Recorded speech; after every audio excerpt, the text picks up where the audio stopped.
And good evening and welcome to Pittsburgh Sports Tonight. How you doing, folks? John Phillips here. We're going to let a few of you folks get into the live stream here in the next couple of minutes, and we'll get underway with our broadcast tonight. I am in South Carolina. I am completely sick as a dog.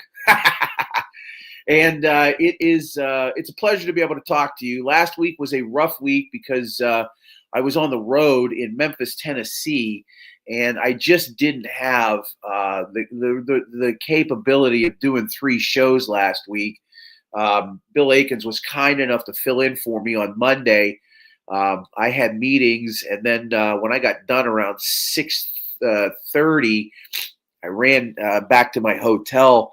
It was a little after 7 o'clock, and then it's 7 o'clock Eastern time and 6 o'clock Central, and he had gotten on the show, and then I was staying in the downtown area and was able to pop on with him for about a half an hour. Got a chance to go check out the Memphis Grizzlies. I saw a good friend that I hadn't seen in over 30 years, somebody I had worked with many, many years ago, and it was just nice to be able to just see him for a few minutes. He does pregame, postgame on FanDuel TV for the Grizzlies. He does talk shows. He's been a staple in the Memphis market for 20-plus years. It was good to see Fish for the first time in 30. Last time I saw this guy, and I had to remind him of this because I asked him, I said, "You remember the last time we saw each other?" He goes, "No."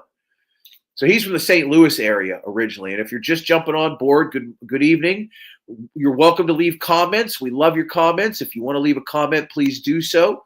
But I hadn't seen him since 1996 when he flew in to Pittsburgh on a connecting flight. We had worked together in Las Vegas at a sports network. He went back to St. Louis after I had gone back to Pittsburgh, and he took a job with the St. Louis indoor soccer team. He was doing radio and some other things. And they were playing either in New York or Philadelphia, and they had a connecting flight in Pittsburgh on the way back through U.S. Air. And that's when you could go into the airport. There was no TSA before 9/11. And he's like, "Hey, you want to meet me for a meal at the airport?" And I went to the Pittsburgh airport, and I found his gate. We sat down and had a meal and a toddy, and it was 1996. So we hadn't seen each other in 30 years. So that was a good time. And, I'm 56 now. And when you get to this stage of life, you make efforts to find people that you haven't seen in a long time. It was good to see Rob Fisher in Memphis. I told him, I said, I'll try to catch up with you here in a few weeks when I come back to Memphis, because your boy JP is killing it at his day job. Down here in South Carolina, putting some people to work tomorrow. Saw some contractors this afternoon. Sorry about no show last night. I got a call at 3:45, and by 5 o'clock, I was in my car driving to Blacksburg, Virginia, where my corporate office is, and we had some intense meetings this morning on a few things. And then by about 10:45, I was on my way down to Charlotte and upstate of South Carolina. Now I'm here in Spartanburg. So, all right, enough about my dreary life in the construction business. Let's talk a little bit about Kyler. All right. I guess the big news is that Kyler Murray is not going to be retained by the Arizona Cardinals. They are going to exercise their option to release him. So he's going to become a free agent. And if you're the Pittsburgh Steelers, here's an opportunity. And I'm not saying you got to take a 3 or 4 year shot on a guy like Kyler Murray. Okay. A Kyler Murray is probably somebody who will take a year with an option, and you could probably get for around the same price, maybe a little bit more than you are in Aaron Rodgers. And I think there's an upside to that. And again, no offense to Aaron Rodgers, right? If I'm the Steelers, he should be on a clock. He's got a week to make a decision. Quite frankly, they should probably know sooner. They probably have a pretty good idea as it is. But if you are the Steelers, I think you've got to make a serious run at a Kyler Murray. And Murray is not, I don't think Murray's going to command a 3-year deal anywhere. I think Kyler Murray is the kind of quarterback where you don't know what you're getting, and a year plus an option is a safe play. I think that's what Kyler's looking, unless somebody's enamored by him, right? Like they're just really sold on him and they're willing to give him 3 years. I don't know if Murray is worth a 3-year contract. But what I will say is that if you can convince him to come to Pittsburgh on a year plus an option, you have opportunity to maybe be a little bit better than with a 42-year-old, soon to be 43-year-old Aaron Rodgers. I'm curious as to how you feel about all of that. You're welcome to drop a comment in our comment section if you're on our YouTube page or if you're on Facebook. We'll see where people are at tonight. We're on Facebook, YouTube, and X today. So please stop by our page, drop a comment. You're welcome to share your opinion, and we would love to hear from you. There's obviously more to talk about when it comes to the Steelers. I think obviously Kenny Gainwell is priority one. I think that story will come down on the 11th. I think that story will come down on the first or within 24 hours of the first day of free agency. I don't think Kenny Gainwell is going to last very long. Okay. I'm seeing news now that Trey Hendrickson is not being tagged. He's going to become an unrestricted free agent from Cincinnati. We can talk about some of this stuff as we move along in the course of the show. But for Kyler Murray to be able to come to Pittsburgh on a 2-year deal, 1 plus an option, if you're Kyler Murray, how do you say no to a franchise like the Steelers? To go from like an Arizona franchise that has struggled through, 70? They're the oldest franchise in the league, right? They're the oldest franchise in the league. I don't know if anybody knows that or not, but they are the oldest one. It's been 77 years since they won a championship. They're just not. They're at the bottom. If you're a Kyler, do you try to resurrect yourself and beat off some of the naysayers and what they have, said about you after your 4-year run here in Arizona? Do the Steelers go after him? I would much rather sink with a Kyler Murray than win 9 or 10 games and lose in the wild card with an Aaron Rodgers. I just would. I would prefer that, quite frankly, because that after next season, Rodgers has got to be done. Why wouldn't you make a real run at a guy like Murray and try to make some sort of effort to connect with him on a deal that has that option? And if he has that good season, that option could be extended maybe 2 seasons, right? You give him more money in year 2. You extend him another year with another option. Or if he's really good, right? If he is somebody that takes you to the playoffs and you win a game with him, heaven forbid. Now you've made some progress. Now you've made some real progress.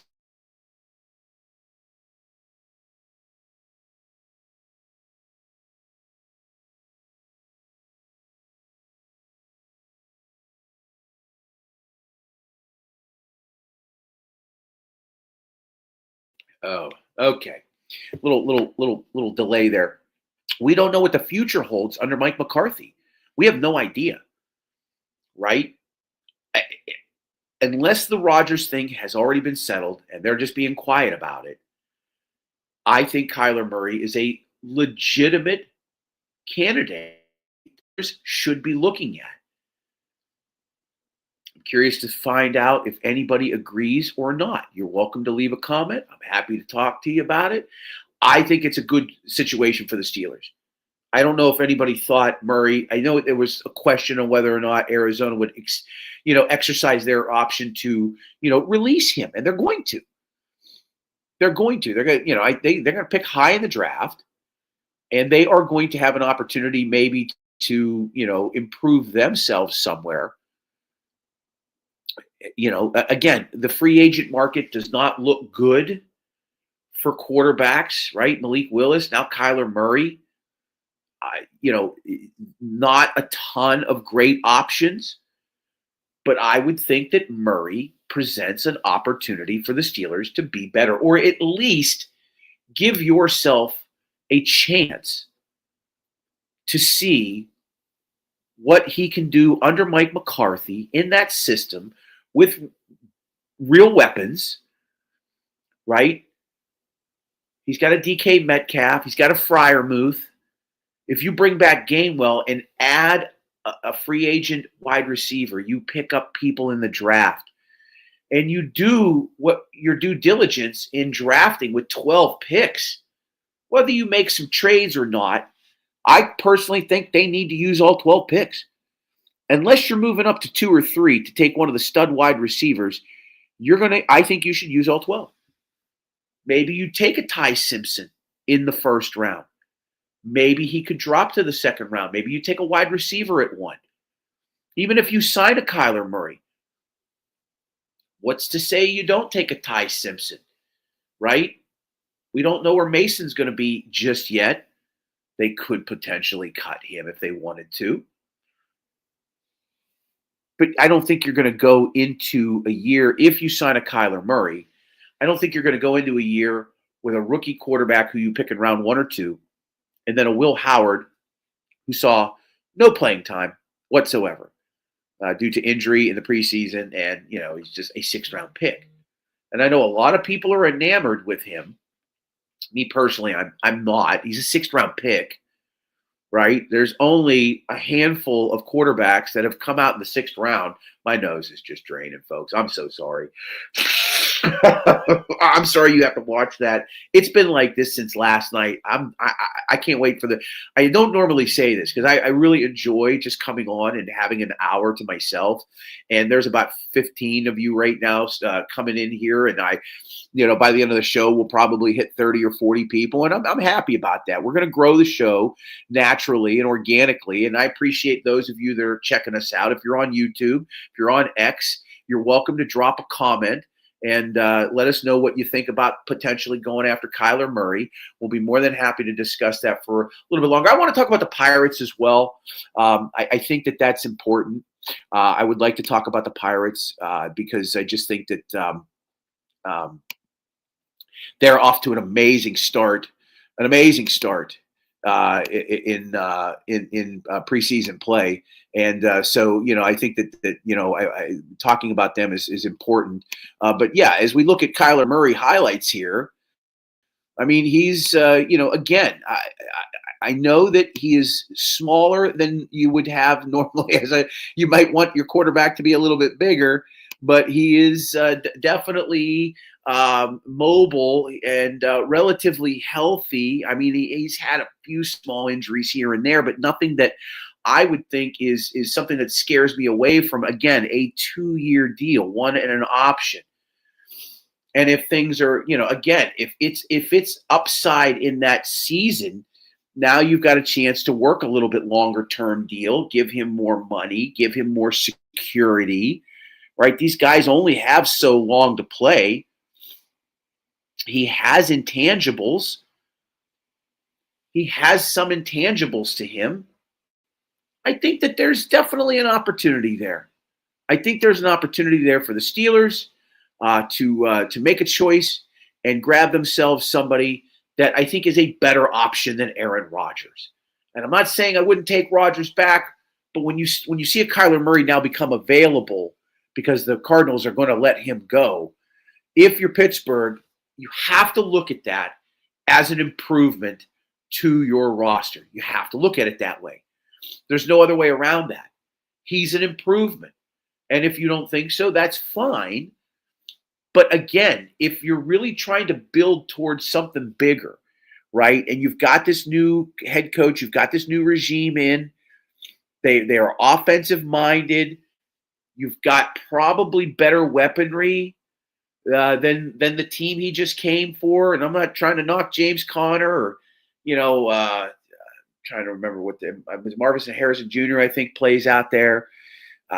You've got a little bit more weaponry offensively. Jalen Warren, I think you put Murray in that situation, right? You get yourself a decent deal with him. You find a way to get a very favorable deal with him, one in an option. If it's 10 million, 12 million, I have no idea what the cap hit's going to be for Arizona. I don't know if they're going to pick up any money or not. I just saw that he got released or is going to be released so that he can become a free agent. And then, now you got to start looking at the details in the contracts and what the NFL stipulates. And for Kyler Murray, I would take him in a heartbeat. Absolutely take him in a heartbeat. Where are the Steelers at defensively? I've heard the chirping about, trade TJ Watt. What are they going to do with Nick Herbig? And, how do they play this out with Alonzo Highsmith? And you have to figure out a way. You have to figure out a way to try to get all three of those guys on the field as much as possible, I think. Figure it out. Figure it out, right? You're getting Cam Hayward back for what, one more season? I don't know if I'm thrilled about that or not. We'll see. I don't know. I don't know how I feel about the defense right now. I know that's an issue for some people, right? It was an issue, $151 million, and they couldn't stop anybody last year. They certainly couldn't stop a nosebleed. That was a problem. And again, 4 players maybe defensively. I don't think they're obviously a quarterback away offensively and filling up that wide receiver 2 position. I mean, you have a good draft and you get just enough key people in the free agent side of things. You're right back in the mix potentially. This is not a horrible football team. They did make the playoffs. Weak division, right? Quarterbacks were hurt. Lamar Jackson, Joe Burrow. Cleveland's a train wreck as they have ever been. You benefit from that. You win somehow the division, right? You have a 10-win season. The same results. They have to win a playoff game this year, right? Here's what I'm saying. They either win a playoff game this year or they go 4-13. I'd take 4-13. I'd take 5-12. I just don't want to be like 7-10 or 8-9 or 6-11. I want to be in that. If I'm going to watch this team suffer, I want to see 4 or 5 wins because I want that top 10, top 8, top 7 pick. Because now you have some mojo. And again, this is a blessed year for them with the draft in Pittsburgh, and they're going to have all these selections, right? Next year is another year. Who knows? Point being is that now we're approaching about 60 days away, a little less than that actually, about 60, a little less than 60 days away from the NFL draft. And the Steelers have an opportunity here to really, over the next 8-9 days, continue to assess. They just had the combine, right? They've gotten a look at the key, kids coming out of college. They've got their boards. And they're starting a game plan. They're going to move into free agency here. Now they've got a week or so, just a little over a week to prepare. It's the 11th. March 11th is when free agency begins. I'd like to see them get Gainwell knocked out pretty quickly. And then from there, maybe a Kyler Murray. I'm sure conversations are already starting to take place. Back channel conversations starting to take place with his representation and teams that are potentially interested. And if the Steelers aren't one of them, shame on them, unless they know Aaron Rodgers is coming back. I still think he's worth a phone call. If you have something to say about it, please drop a comment. Okay, we can jump back into some Steelers in a little bit. I want to talk about the Pirates. I can't believe this team is 9-2. It's only Grapefruit League, right? I'm not one of these guys that'll be like, they're going to win the division, right? But a 9-2 start to your season in Grapefruit when Connor Griffin has launched 3 home runs that were just bombs. It's almost it's funny because I was somewhere, it might have been Friday or Saturday, running around doing some things, and I heard a couple of people talking about Murray and if he was going to be the starting day shortstop at 19 years old, right? It's been a long time. I don't even know. Barry Bonds was 21 when he got called up. I'm almost certain he was 21. I don't see the Pirates bringing him up for opening day as much as they probably need him, right? He should probably be the opening day starter at shortstop. But because they'll lose control and his free agent clock would start sooner, we know that the Pirates are going to sit on him, and he's going to start in Double-A Altoona. And it's going to take him a few months probably to get called up to Triple-A. And, the earliest he could probably see Pittsburgh is August or probably September based on the clock, based on his free agency clock. But to watch him swing a bat, he is massive. That is a specimen if I've ever seen one. And apparently very polite and just a good-natured young man, very friendly with the fans. I mean, you can't ask for more from this 19-year-old, but he's going to start the season in Altoona without question. Without question. Even though I would like to see him as the opening day starter at shortstop. I don't really have much to say about the pitching rotation. I was trying to glance at some numbers here in the exhibition season. I wanted to pull up some player stats. Not a whole lot that there is. O'Neal Cruz, had 7 hits so far in the exhibition season. He's having a nice spring. Obviously, the Connor Griffin story is really, really good. Nick Gonzalez having a nice exhibition season as well with 7 hits. So some of these guys are taking some swings and they're connecting with the baseball. But the fact of the matter is the pitching rotations. The starters are going to get a couple innings and that's it, right? And we'll see how things play out over the next 3 weeks. I think the season actually starts on the 26th. They're on the road. The Pirates begin the season on the road. And I'm pulling up their schedule right now. They begin the regular season in New York to take on the Mets. That's a Thursday afternoon game. I'm entertaining the idea of going up there for that.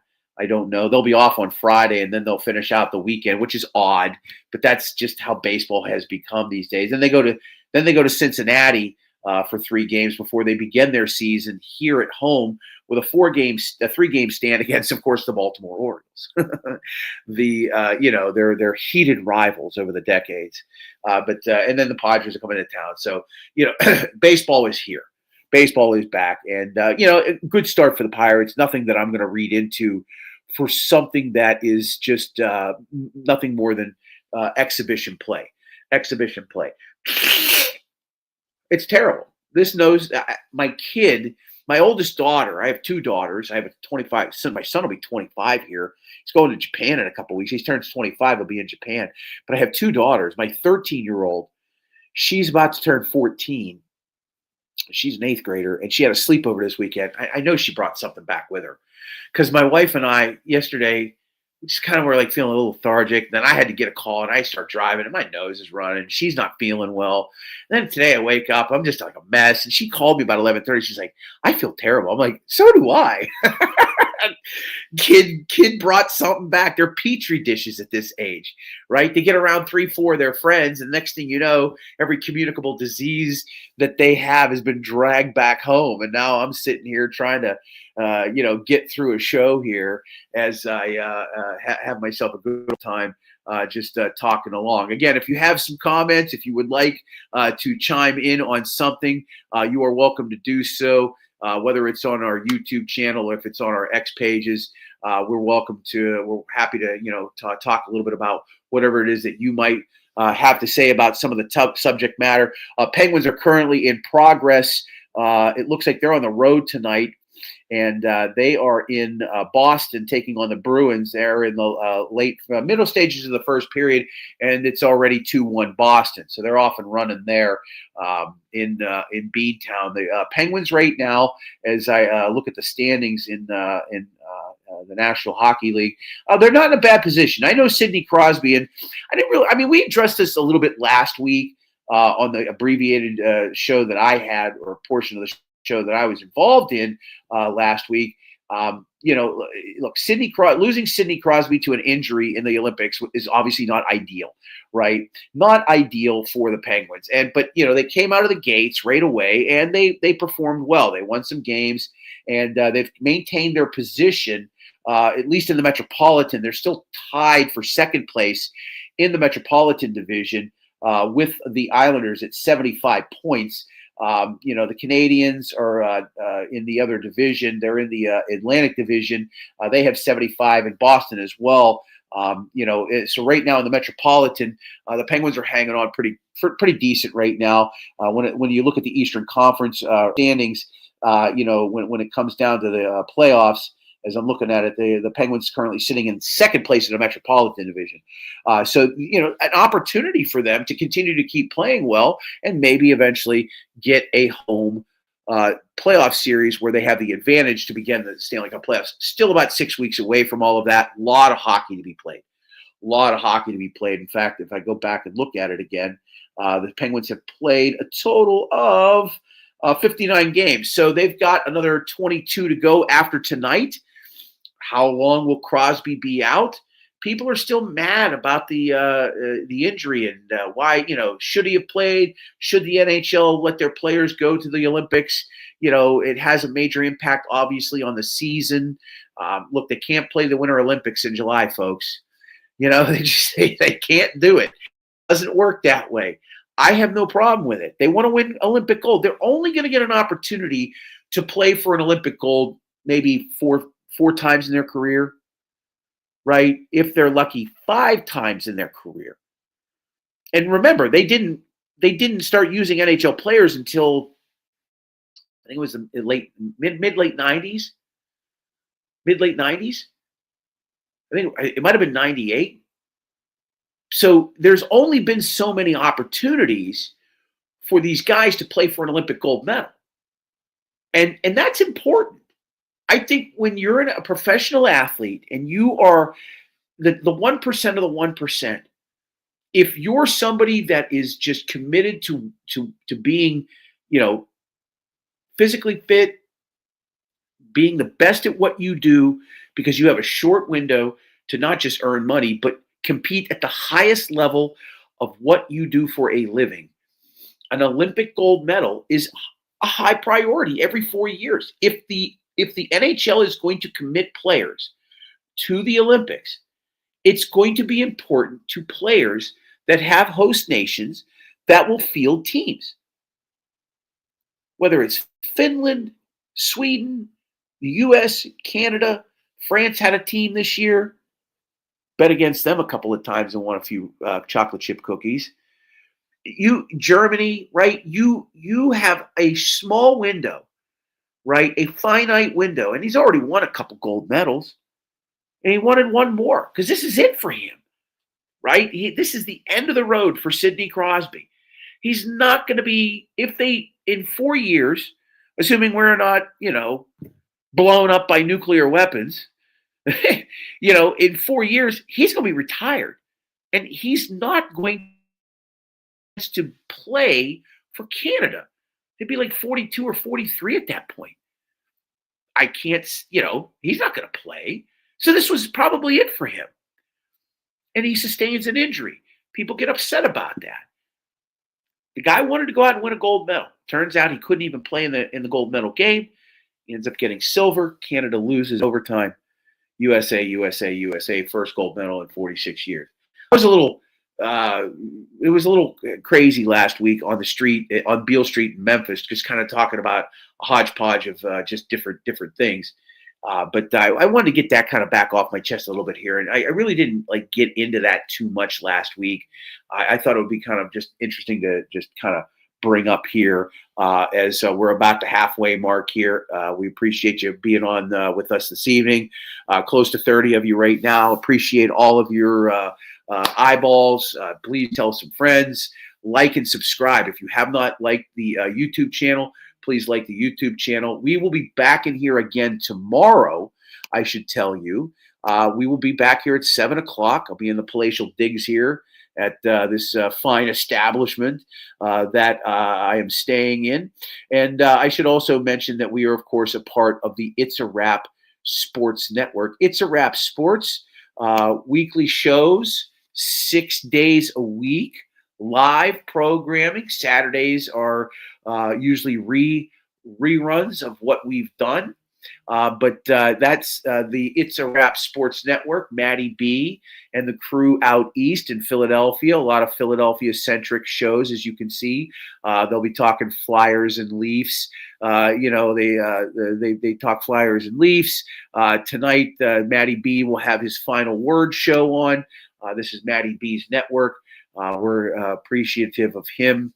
Helped me get on the air tonight. I was in a little bit of a scramble, but Maddie B is fantastic. We love working with him, and they show us a lot of love and support. Al Zafari, there's a guy right there. If anybody embodies Philadelphia, it's that guy right there. He does a Friday night show at 9 o'clock, Philly Friday Frenzy. And then on Sundays, I'll plug the Sunday show because I've been on before. Al and Mike Loro host Philly AM Sports. Sometimes Maddie B's on there. They had me on a little while back to talk about Mike McCarthy coming on board. That's a live show on Sundays at 9 o'clock. The It's a Wrap Sports Network. You should check them out. And as I mentioned before, please, folks, go follow us on social media.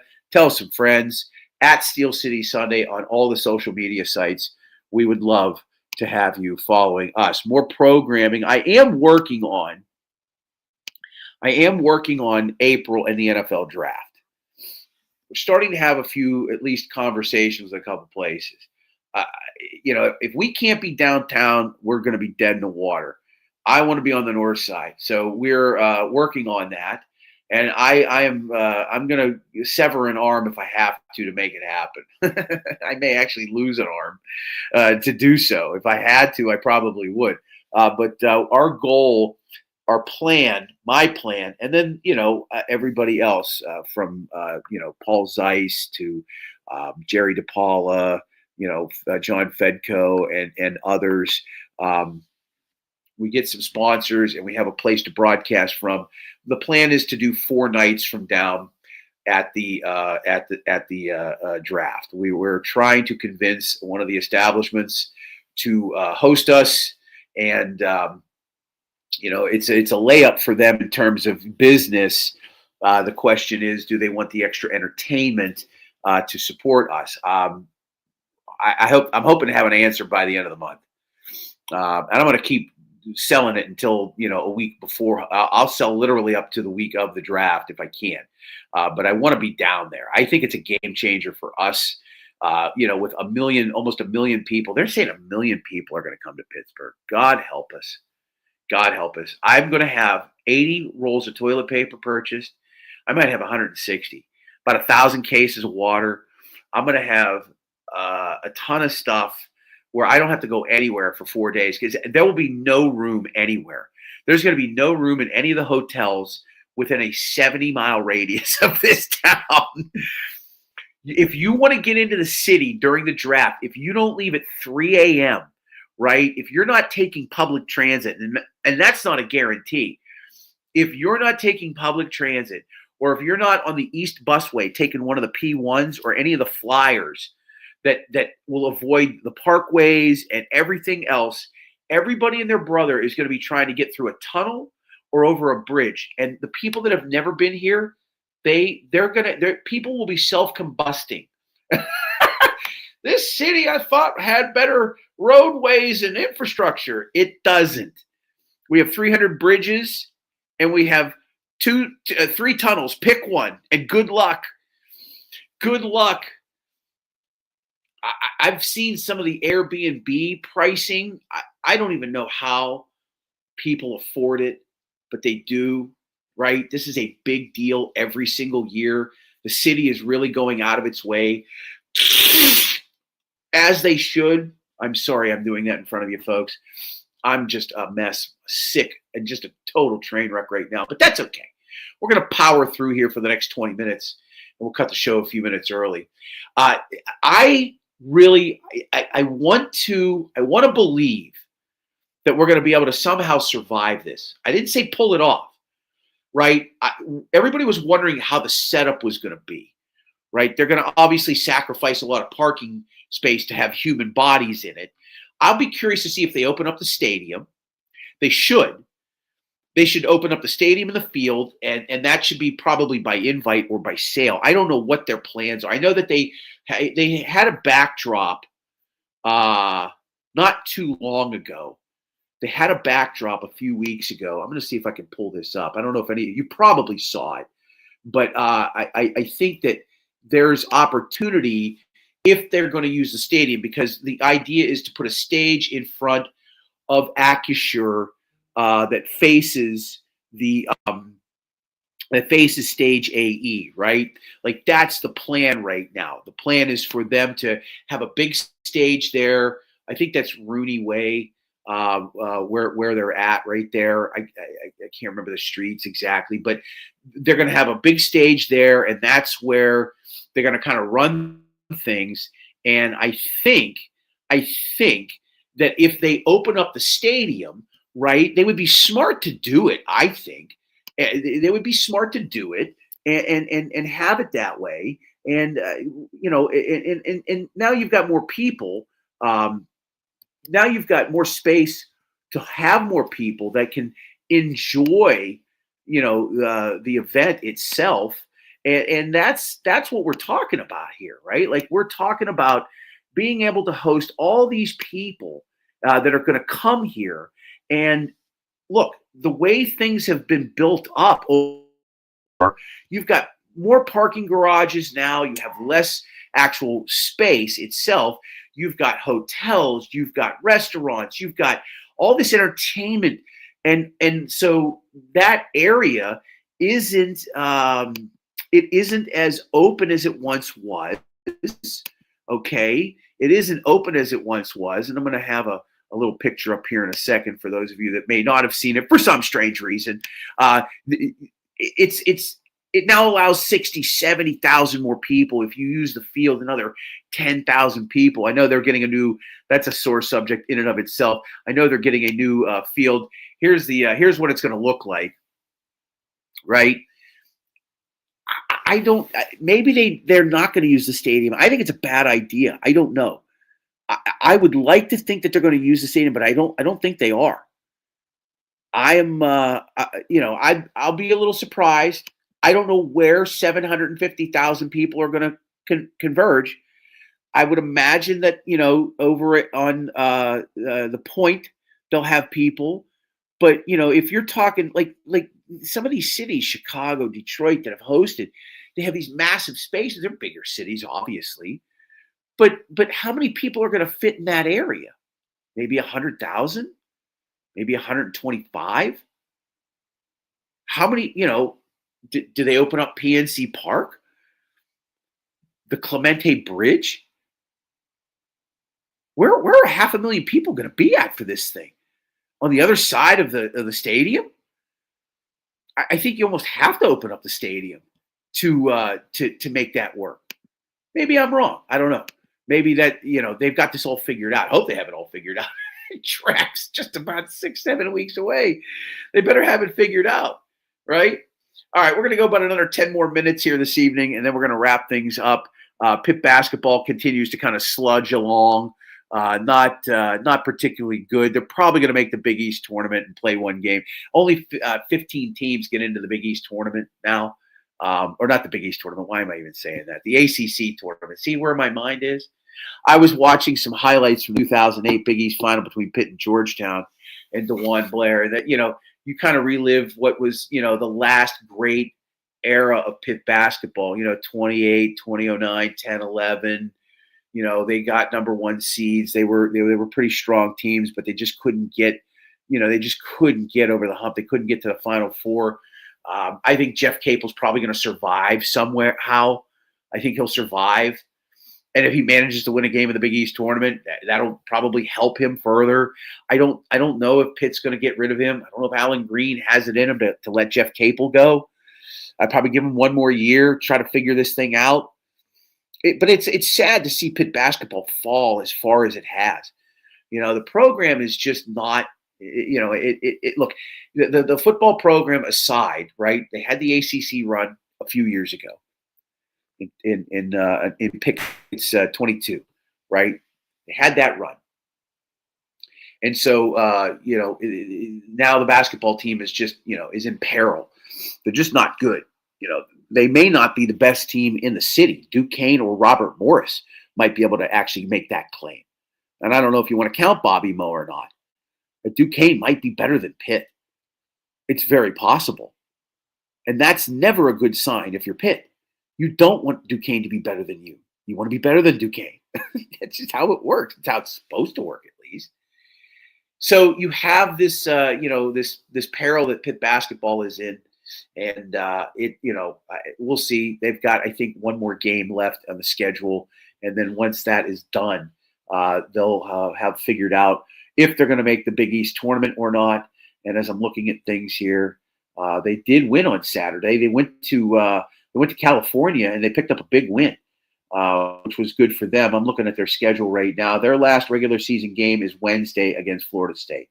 So they end the Saturday at Syracuse. So Wednesday at home, the last home game, senior night on Wednesday at Florida State. And then on Saturday at Syracuse against their most bitter of rivals. They are still in a position to make the ACC tournament. We'll see how that all plays out. Any comments, you're welcome to drop them wherever you're at. If you're on our X page, if you're on our YouTube channel, we love to hear from you and get your thoughts on what you might have to say about Kyler Murray, anything about the Steelers.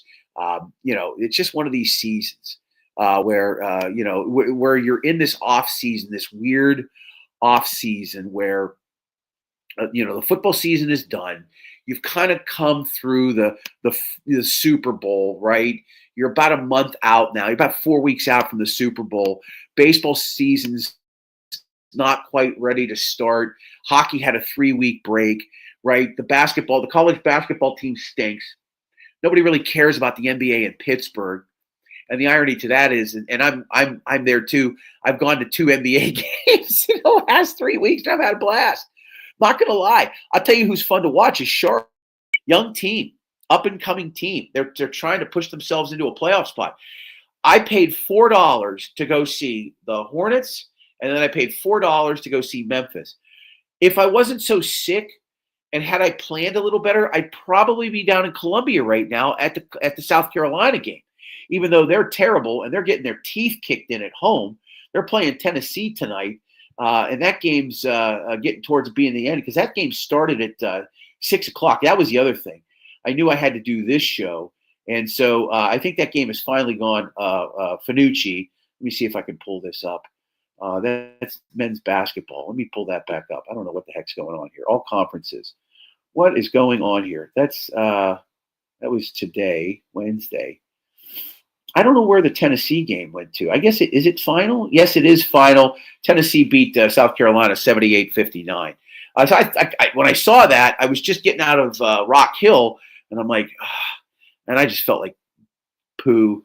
Like, yeah, okay, another time. And then I saw that Campbell College was playing, but they're like 3.5 hours away, and they wanted like $27 a ticket. I was like, no way. If I can find a cheap ticket somewhere, I'm a sucker for any sporting event. It doesn't matter. I'll go if a ticket was $1 and I was on the road and there was a professional, what's the new sport? It's not tennis. What do they call it? Why am I forgetting it all of a sudden now? If there was a professional league for pickleball and I was traveling somewhere and I was bored out of my mind and I could buy a ticket for $1, I'd probably go. I don't mind going to some sporting events. I don't like going to packed events anymore. The NBA games aren't bad because buildings half. I'd say the Charlotte game, there were probably 4,000 people at that game. The Memphis game, there might have been a little bit more. But not by a whole lot. So that's not too bad. Not a big crowd, cheap ticket, friendly staff, kill a couple of hours. I'm a sucker for it still, right? I won't go to an NFL game. Right, I'll go to the occasional baseball game. I went to a couple Paul Skeens starts last year. Yeah, obviously, this was like in April and May before the place got super jammed up.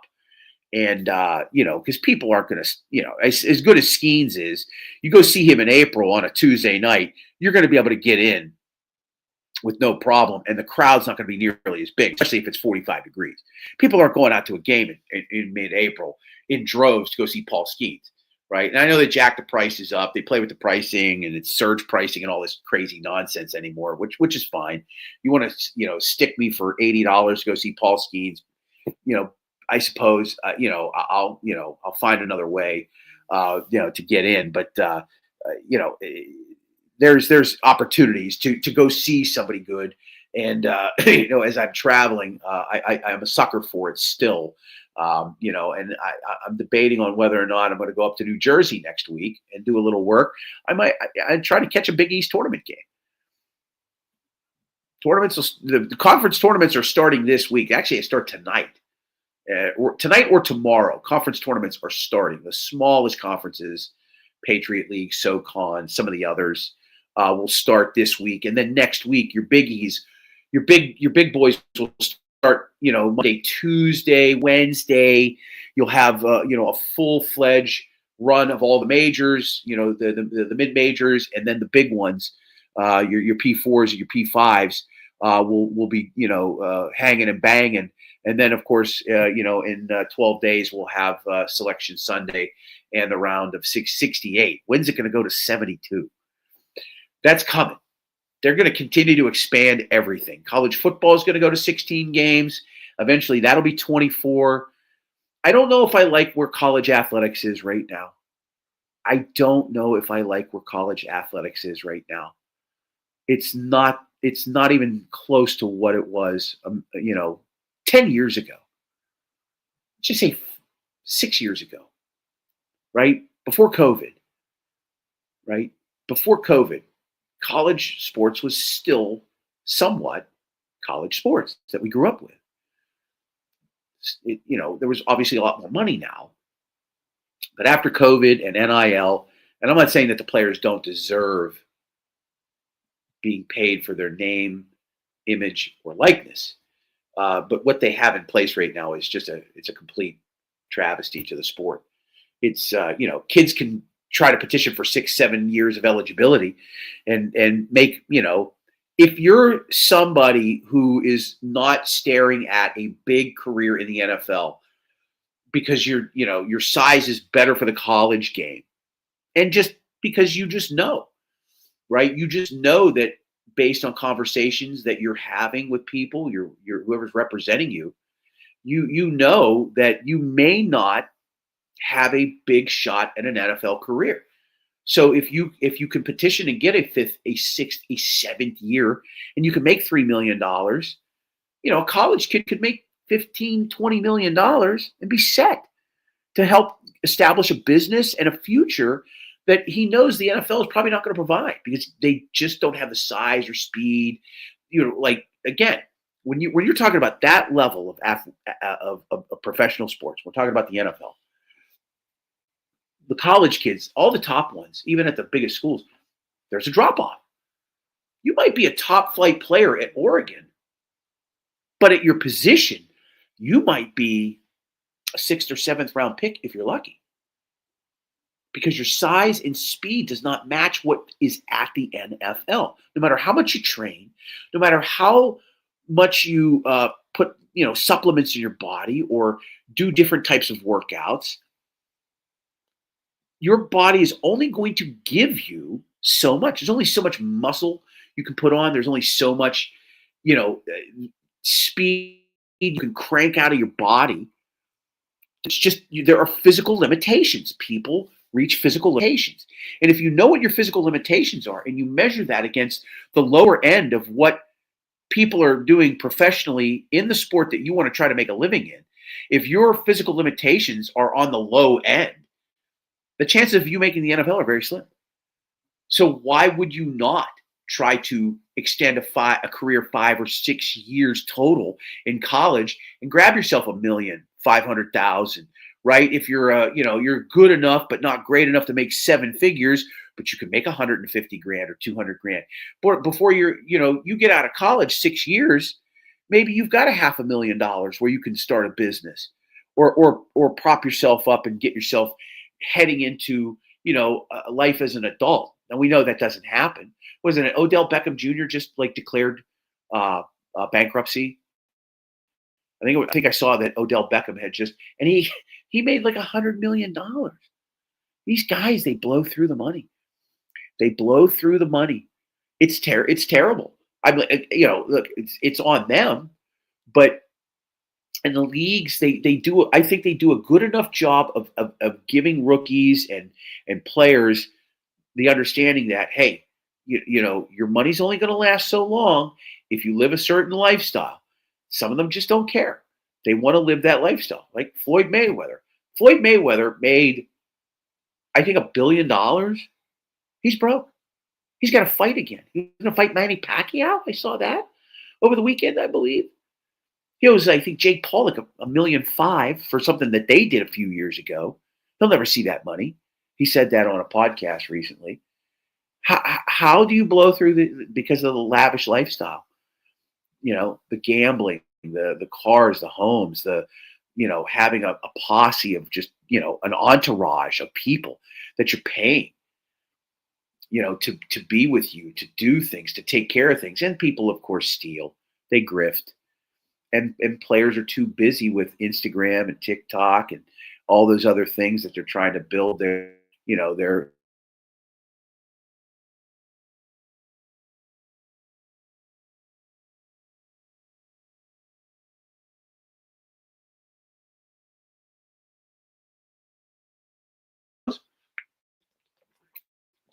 as we close to wrapping up the show. I want to thank everybody who